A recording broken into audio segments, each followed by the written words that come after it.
everyone, Healing Love Flower here. Welcome to my channel. Today I have a guest of honor, Jennifer, my friend, and we are going to be talking about same-sex marriage.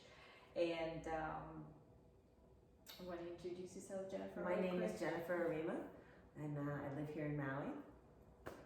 Neighbors with you. Right. We've known each other a couple of months now. Right. Connected right away when we met. About 3 months ago. We were out for a walk one afternoon.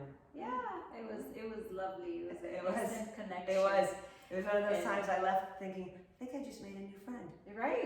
It was instant. It was instant. Yes. Especially the older you get, you don't always feel that way when you meet people. But I felt that way when I left you. I remember getting in my car with the dogs, thinking, I think that's going to be my new friend, like a little kid. I know. It was the same thing. And the dogs, we fell in love with the dogs. My daughter, she'll have a video with that, with them as well. Oh, that's right. Yeah, it was the best exercise they ever get when they're with your daughter. Yeah. And well, today we are going to talk to you about same-sex marriage. And if you with the topic here, so okay, I'm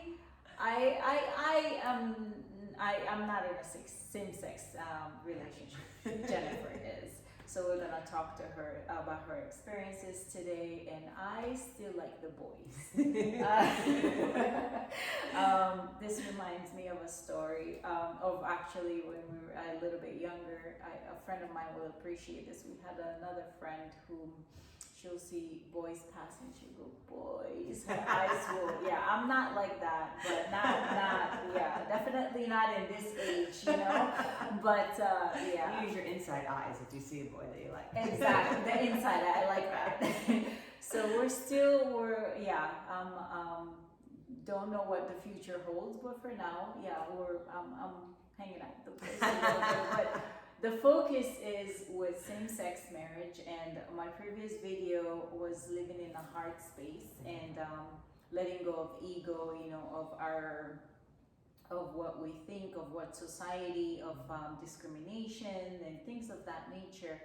And we're gonna talk to Jennifer a little bit today of some of the struggles she's had to face as a woman who is in a same-sex relationship. And so if you want to tell us about that, about some of the struggles and how we were encouraging here love and acceptance for all, because we're all the same.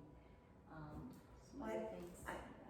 I came out when I was about 26, so I'll be 49 now. And I've said this, I've shared this with you before, and I've said to many people, I was fortunate with the way I came out. It was very accepted.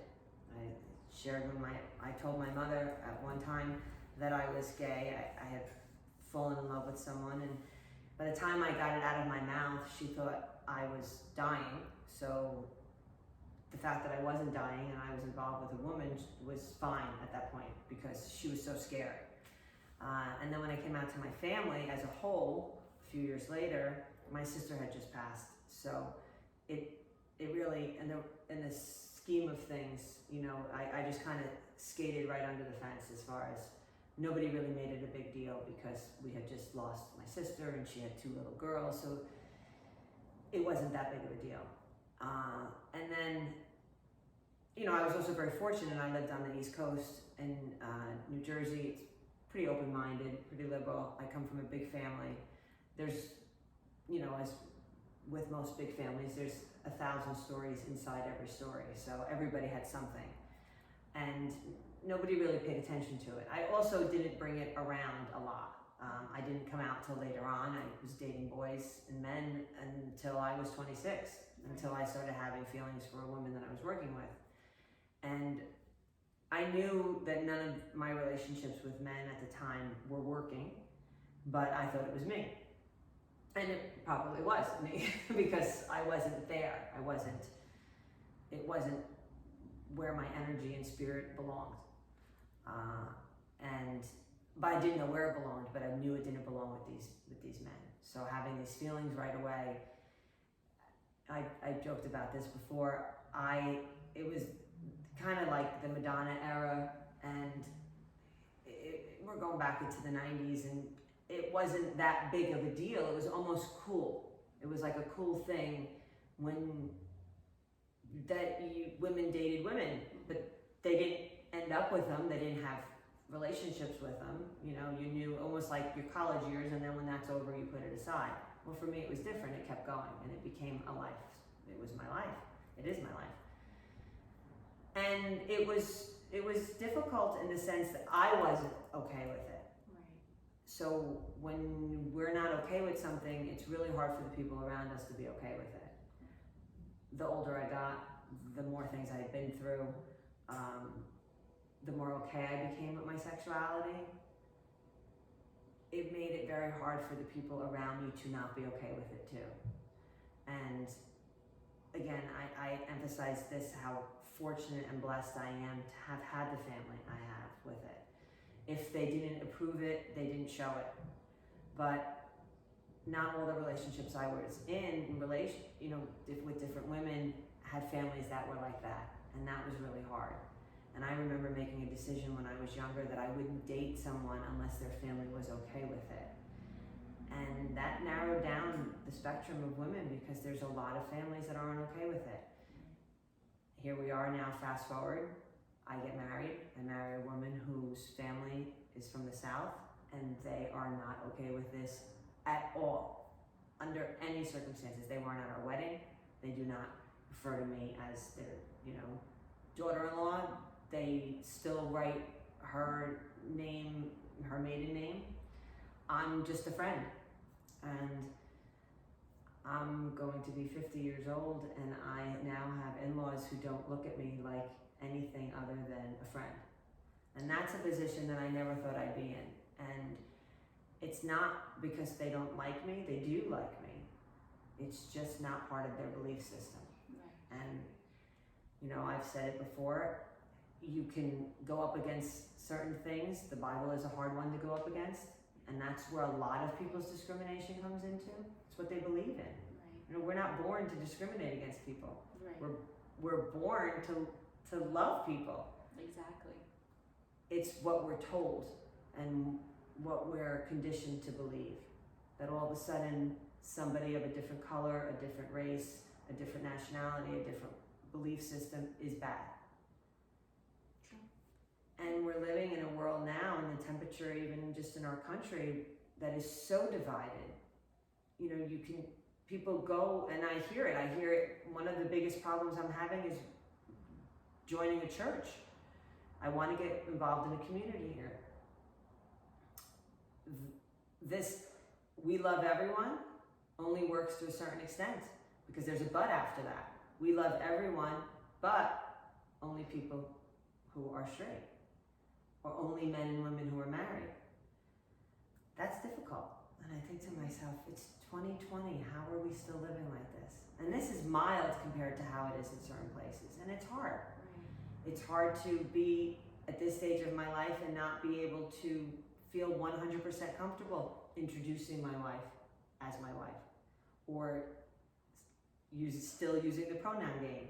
I don't always say she.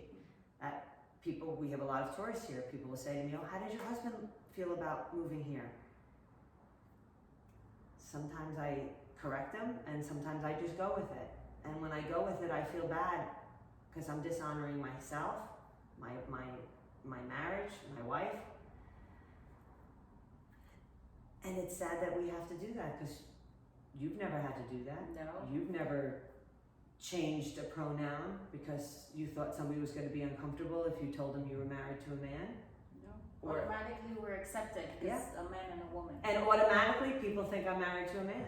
Automatically. And then when I do say I'm with a woman, very rarely will people, and I work with people who will say, your partner. She's actually my wife, my legal wife. Like legally, by the federal government in the country, we are legally married. Right. Your partner or your friend, because they just can't bring themselves to say those words. Right. And yet they're nice people and they like me. They just can't accept that part of my life, and that's it's sad. It's sad, and I think it comes from people just not understanding it. not understanding that, and I've shared this, it's my belief, this is not a choice. I did not choose to fall in love with women. As people do not choose to become addicts, they do not choose to become born black or white or red or green, it's their genetic code. Because I can say that at this stage of my life, this is not a lifestyle that I would have chosen. It's hard. Right. Even under the best of days, it's hard. It's hard because people around me don't always understand it. And the funny part is that now being married, it may not seem okay to people and people may not understand it, but marriage is marriage. And my marriage is hard. Right. And it's hard for the same sex part of it, but it's also hard for all the reasons that people have hard times in their marriage. Right. We argue about money, we argue about, vacations, we argue about honesty, we struggle with communication. That's not because we're two women, it's because marriage is hard. It's two people. It's two people living together. We have those Right, issues. exactly. Right. Exactly. And I had a lot of circumstances where people will say, well, it's different for you because, you're married to a woman. It's not that bad. Or you guys must get along so well. Like we're just buddies that go shopping and share the same clothes. We do that, yes, I'm not going to lie. So maybe on that aspect, it's a little bit more fun and easy, but it's darn right hard. Yeah. I mean, it's hard because marriage is hard and sharing your life with someone is hard. It's a lot deeper than that. Yeah. And then having it not accepted or not being able to talk to a lot of people about it makes it even harder. It is. And especially when you mention with the church, with the religious, I think this separation, these religions are supposed to bring us together, are supposed to spread love and not hate and not fear and acceptance.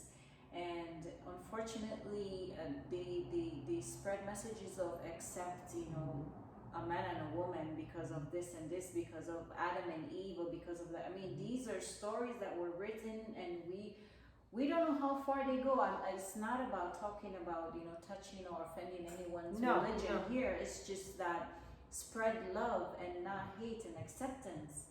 And, if she wants to go to church, she should be able to be a part of a, community. My wife and I were going to a church here on Maui. We had been part of it, this was about a year and a half ago. A couple of weeks. Right. Maybe we're going on about 2 months. Met a few people, always introduced each other as each other's wives. Nobody really said anything. But the pastor for the church was based in California, so they would show a video of it, right? And that would be what we would all listen to. And this was right before, this was probably longer than this, was right before election time. And he was talking to his audience based out of California. And he made a comment about making sure that when you vote on Tuesday of that coming week, that you vote for the candidates who believe in traditional family values.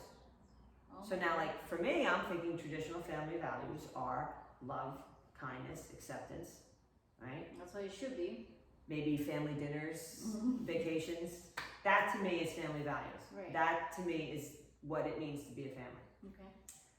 And I thought, okay. And then all of a sudden I got that knot in my stomach and I thought, oh God, please don't let him take this down this road. And he did.